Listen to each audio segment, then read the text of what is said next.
For today's video ay magluluto tayo ng, so ito guys ay japchae sa Korean noodles. So ang gagawin ko guys ay lutuin ko siya ng pang Filipino na pansit. Pero ang gagamitin kong noodles ay japchae noodles. Tapos meron tayong mushroom. Ito guys ay lomo na minarinate ko sa toyo, paminta at saka konting oyster sauce. Tapos meron tayong cabbage o repolyo. Tapos carrots, bell pepper, bawang at saka sibuyas. So, papainitin natin ang kawali guys. So, maglalagay muna tayo ng mantika guys. So, yung ilalagay ko, sesame oil yan guys. Pero dahil konti lang yung sesame oil, magdadagdag tayo ng mantika. So, lulutuin lang muna natin yung karne guys. So, unahin ko munang igisa tong ating bawang at saka sibuyas. Bago lang sesame oil. Yung boses ko kasi may ubo na naman ako at saka sipon. Nakakainis ko. Balik-balik na lang yung sakit namin. So, ngayon naman ay so, ang isusunod ko guys ay itong minarinate ko na karne. Ang mga gulay, pag natuyo mamaya ito, pag luto na yung karne, saka ako ilagay yung ating carrots, repolyo. Dahil lulutuin muna natin yung karne natin guys. Pero madali lang itong maluto guys. Gawa ng ang part ng baboy na binili ko ay lomo. Filipino style ng japchae. So, hayaan muna natin mag-reduce yung ating tubig dito bago natin ilagay yung ating mga gulay.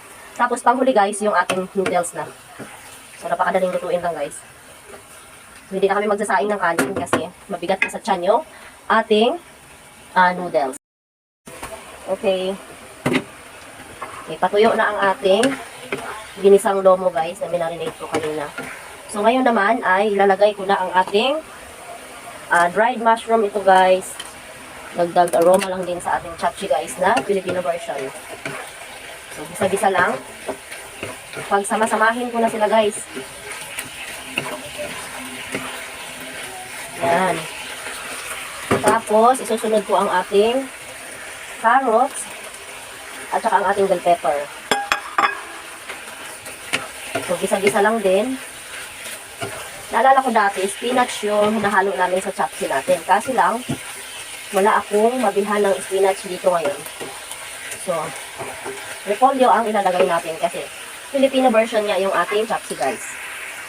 So, takpan lang natin guys ng saglit para maluto yung carrots at saka ating tawag dito, dried mushroom.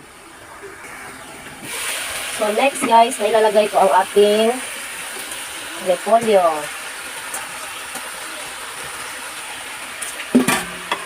So, mekos-mekos lang ito guys. Pag luto na ang ating repolyo, saglit lang naman ito lutuin ang repolyo, ay imekos-mekos na natin doon sa ating noodles. Mekos-mekos.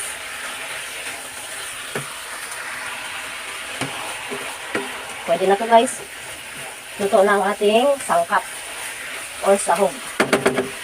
Patayin na natin yung apoy. So ngayon pala guys ay hahalo na natin dito si ating mga sahog. Ba, nawas akong paa.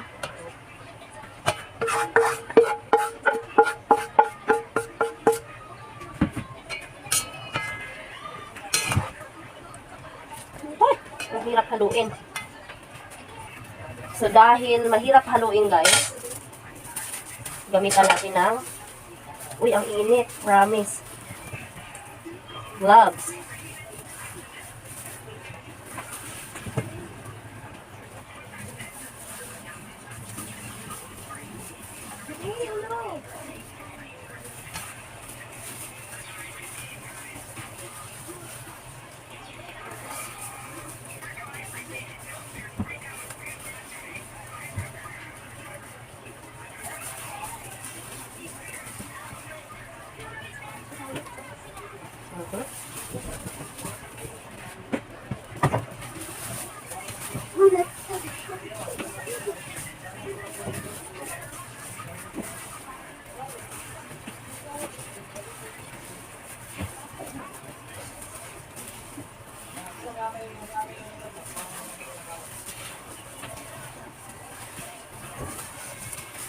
Yeah.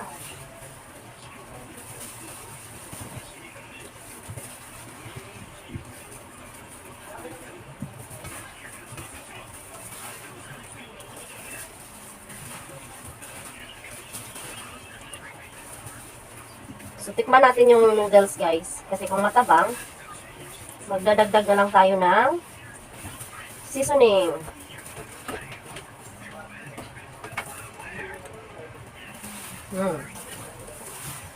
Medyo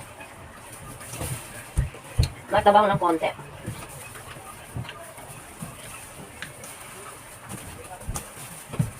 So, magdadagdag ako ng seasoning, guys. Wait lang. So, ito na, guys. Konti lang.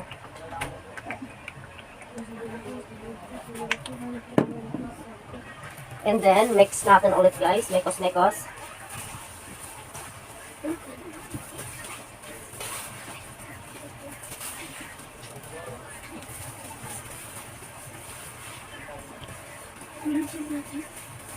Ito na yung dinner namin. With gardenia.